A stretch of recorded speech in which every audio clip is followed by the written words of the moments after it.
Nous sommes en guerre pas contre les autres, mais contre un ennemi qui vit dans notre poche. Chaque swipe, chaque notification, chaque image ultra sexualisée sabote notre attention, affaiblit notre volonté et nous vole ce que nous avons de plus précieux, la capacité de choisir notre vie. Si tu ne contrôles pas les pulsions te contrôlent.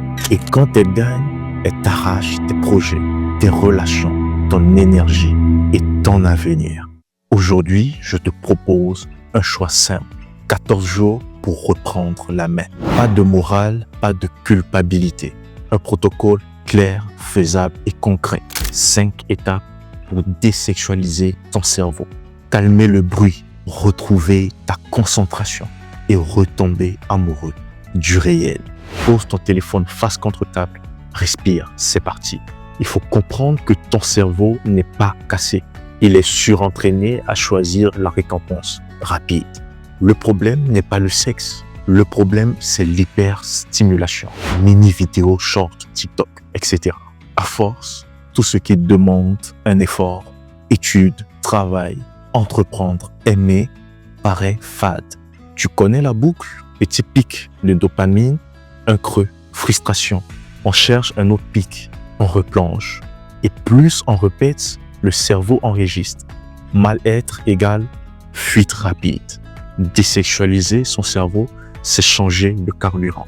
Passer de la dopamine de consommation à la dopamine de création, de progression et de présence. Ce n'est pas devenir froid ou frustré, c'est redevenir disponible pour ce qui compte. Première décision, 14 jours sans stimulus sexuel artificiel. Ça veut dire pas de porno, pas de recherche ambiguë, pas de compte qui sexualise tout et n'importe quoi.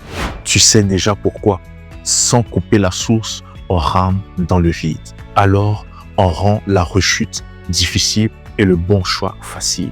Dès ce soir, désinstalle toutes les applications qui te piègent d'habitude ou désactive carrément leur flux court. Active les filtres sur tes navigations pour te permettre de ne pas tomber sur des contenus sexualisants. Aucune navigation solo après 22 heures.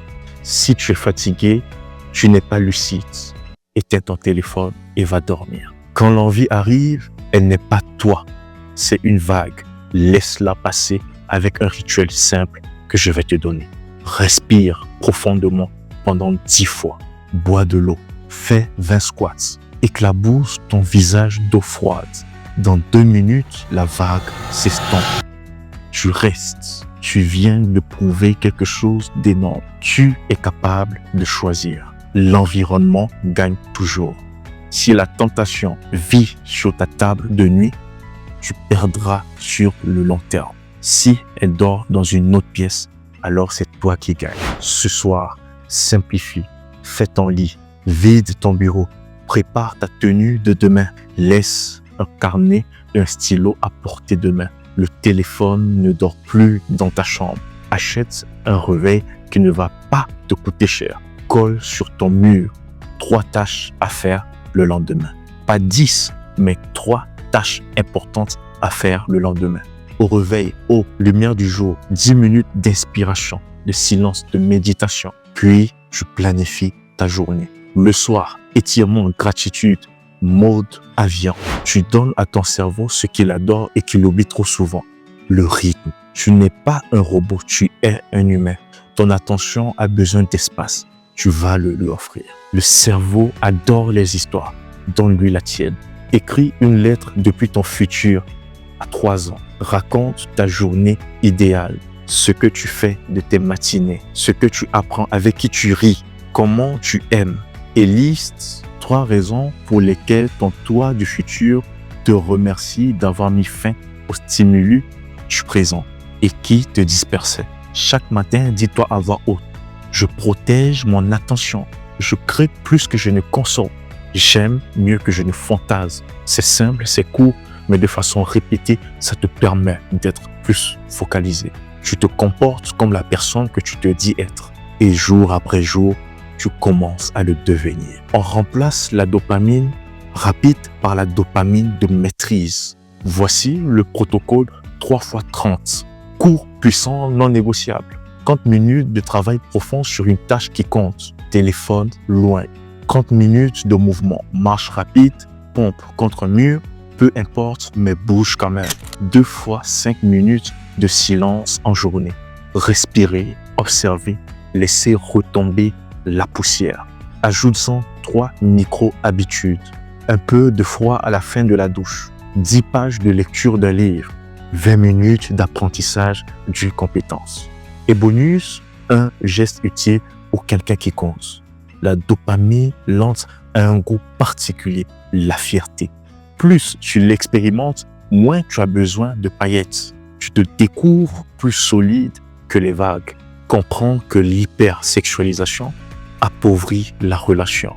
Le virtuel vend des corps, le réel réclame des personnes. Une fois par semaine, prends un café avec un ami, quelqu'un que tu veux mieux connaître, sans téléphone sur la table. Rejoins une activité de groupe, un sport de football, le basketball, le tennis, peu importe, mais rejoins une activité de groupe chaque semaine. Marche en regardant les arbres, les feuilles et même les visages. Tes yeux sont comme un volant. Là où tu regardes, alors ton esprit y prête attention. Si tu es en couple, explique ta démarche avec douceur. Tu ne coupes pas l'intimité. Tu lui redonnes de la qualité, de la présence et du choix. Jour 0, à partir de ce soir, désinstalle toutes les applications qui ne te servent pas et qui, au contraire, te stimulent sexuellement. Prépare ta liste de 3 tâches très importantes à faire demain. Au réveil, prends une douche froide. Mets-toi dans une position de travail profond de 30 minutes avec à chaque fois un moment de silence et de repos. Le soir, note en 1 minute ce qui a déclenché une envie, le choix que tu as fait et ce que tu as ressenti. Ensuite, une victoire, un ressenti et une micro-amélioration pour demain. Tu n'as pas besoin d'être parfait, tu as besoin d'être cohérent. Les 3 premiers jours peuvent être des jours compliqués et remuants. Agitation, irritabilité, sommeil bizarre, c'est normal. Entre le 4e et le 5e jour, tu verras des fenêtres de clarté. À partir du 8e jour, l'énergie devient plus stable. Les envies se font moins fréquentes et plus gérables. Au bout de 30 jours, tu te surprends à préférer des choses simples que tu n'avais plus goûtées. Un bon livre, un vrai fou rire et un travail bien fait. Tu n'es pas tes envies, tu es tes décisions. Tu viens d'écouter un plan pour reprendre le contrôle de ton attention, de ton énergie, de ta vie. Si tu te reconnais dans ce combat, sache une chose, tu n'es pas seul. Un écart n'annule pas un parcours. Reviens aux 5 étapes, recommence le jour d'après et garde le cap.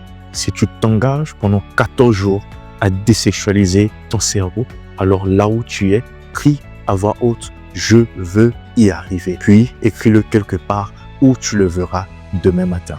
Protéger ton attention, c'est protéger ta liberté. Choisis le réel, choisis toi.